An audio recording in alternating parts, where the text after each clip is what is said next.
El tema a desarrollar hoy es acerca del filósofo empirista John Locke.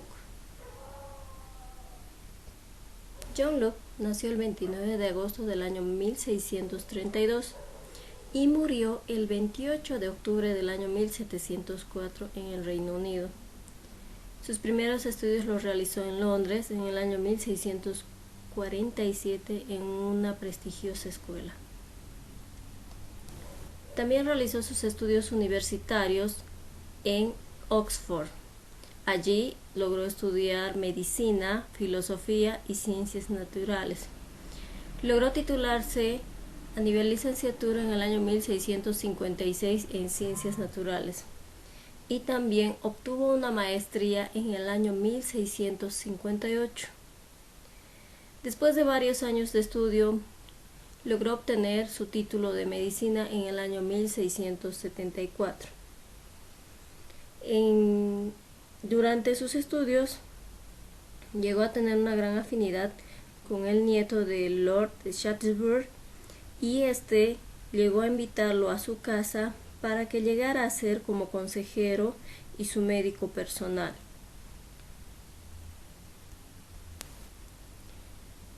Sus bases del pensamiento de John Locke son a partir de la experiencia.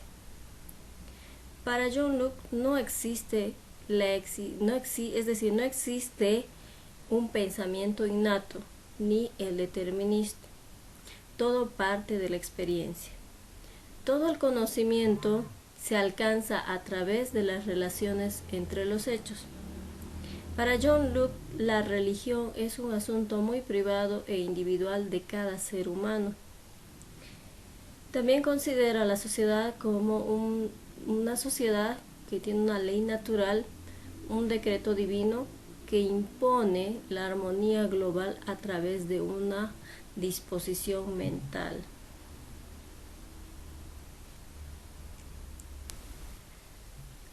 John Locke realiza varios escritos, entre ellos el más importante y el más destacado es el ensayo sobre el entendimiento humano en el año 1666. En ella plantea los fundamentos acerca del conocimiento humano. Para él, la filosofía tenía que participar de estos importantes avances acerca del conocimiento. En el primer libro, el ensayo, John Locke se enfocaba bastante en la necesidad de las consideraciones acerca de lo a priori, es decir, las ideas a priori. En su segundo libro, John Locke propuso acerca de que las ideas están relacionadas con la sensación y la reflexión, y que éstas fundamentan en la experiencia y las ideas. En el tercer libro se interesaba por las relaciones entre lo que es el lenguaje y el pensamiento. En su cuarto libro trata acerca de lo que se establece a partir del acuerdo o el desacuerdo entre dos ideas. Es decir, que en este punto va a tratar acerca de las ideas complejas que más adelante propone en sus ensayos. Veamos acerca de su teoría sobre el conocimiento, cómo es que el ser humano adquiere el conocimiento. Para él las ideas son parte del conocimiento, es decir, que el conocimiento proviene de aquellas ideas y que estas ideas a su vez se van a dividir en simples y complejas. Parte de que todo objeto nos lleva a un pensamiento, y este objeto que nos lleva a pensar se llama idea. Las ideas son indivisibles y completas. A estas ideas indivisibles John Locke llama ideas simples. Las ideas simples también son consideradas aquellas que proceden a partir de la experiencia, es decir, que los sentidos se van a encargar de recoger la información del medio exterior y estas van a ser interpretadas a partir de la experiencia que cada ser humano va a poder sentir de sus ideas. En cambio, las ideas compuestas son ideas elaboradas en la mente a partir de las ideas simples. Es decir, que todas estas ideas o esta información que se recibe del medio exterior, pues bien, van a tener una situación de análisis, de reflexión entre la combinación de las mismas ideas. En este tipo de ideas compuestas existen 4 tipos de ideas, entre las cuales son las ideas compuestas, la sustancia, los modos, las relaciones y los universales. También John Locke destacó cualidades acerca de las ideas que se van generando las ideas en la mente del ser humano. Estas están divididas en 2, cualidades primarias y cualidades secundarias. Clasificó a las perfecciones sensoriales en 2, las primarias y las secundarias, como bien ya lo dijimos. Las cualidades primarias consiste en que son básicamente explicables y además que son sencillas.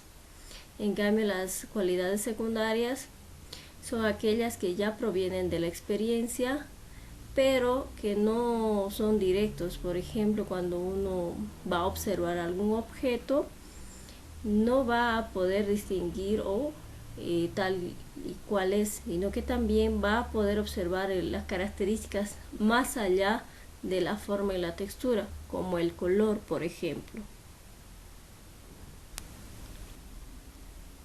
El conocimiento para John Locke es a través de la experiencia. Todo lo que se va a conocer va a partir de la experiencia. Todas las ideas que van a ser generadas serán a partir de estas. Entonces, el conocimiento consiste en la percepción que tenemos de la conveniencia o la no conveniencia de estas ideas que tienen entre ellas. Y este tipo de ideas se distinguen en 4 tipos. La primera, que es la identidad o la diversidad, la segunda con la relación, la tercera con la coexistencia necesaria y la cuarta con la existencia real. Este tipo de conocimiento va a depender mucho de la recepción que se vaya a llevar a partir de la información que recibe el ser humano, que también esta percepción será muy distinta a la del otro, será a partir de su propia experiencia. John Locke también distingue 4 tipos de conocimiento. 2 de las primeras que se desprenden de la certeza y de la opinión, y las otras van a tener relación con lo que es la probabilidad. Y finalmente, el otro tipo de conocimiento tiene que ver con la fe. Hay una frase que John Locke utiliza donde dice: el conocimiento de los hombres no va más allá de su experiencia. En cuanto a lo político, John Locke también desarrolla ideas políticas, es más, que influyen bastante en la sociedad actual incluso, ¿ya? Para él, el Estado tiene como misión principal proteger 3 derechos naturales. ¿Cuáles son esos derechos para John Locke? Pues son la vida, la libertad y el derecho a la propiedad privada. Estos 3 derechos deberían ser protegidos por el Estado. Y también John Locke menciona un 4º derecho, que es el derecho a defender todos estos derechos. John Locke sostiene que el gobierno debe estar constituido por un rey y un parlamento, y que todo esto además debe estar representado por el pueblo.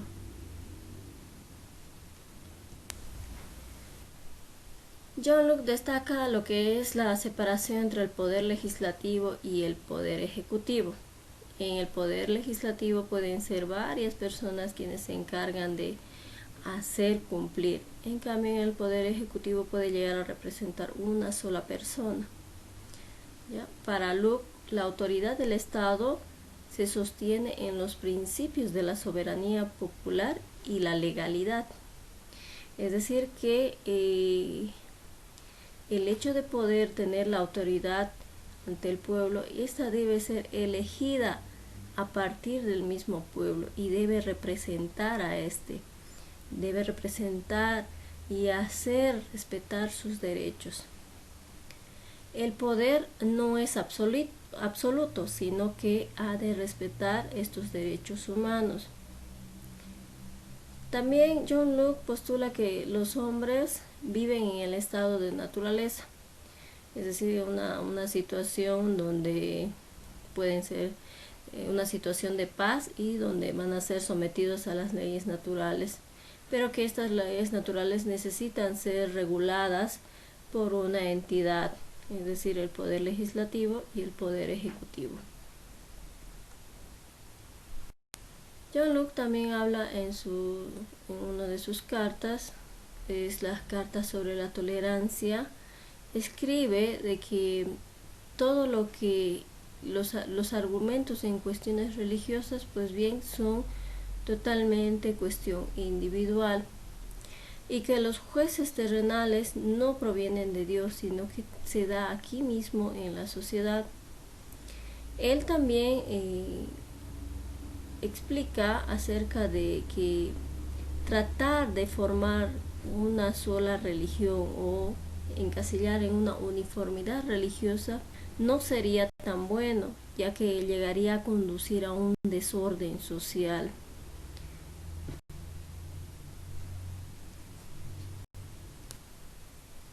Su influencia en el aspecto de la pedagogía también es muy marcado, ya que sus escritos van en pos de las normas que se debe plasmar para formar al ser humano y en cuanto a su personalidad. Para John Locke, la educación debe tener un sentido estrictamente disciplinario y esta debe estar enfocado a la formación de cada persona y el desarrollo de su personalidad. La disciplina es el único camino para llegar en la mente humana la costumbre de reflexionar y de razonar. El propósito de la educación para John Locke es poder formar personas de bien, personas responsables, personas reflexivas, disciplinadas, que tienen una clara personalidad. Estas personas deben ser capaces de pensar y de querer libremente, de tomar decisiones con responsabilidad. El método de la instrucción que se debería utilizar sería el intuitivo.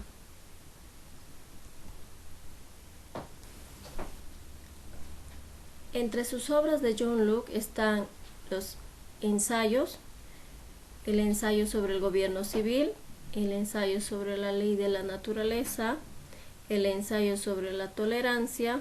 También está el compendio del ensayo sobre el entendimiento humano, que es el más importante de todas sus obras.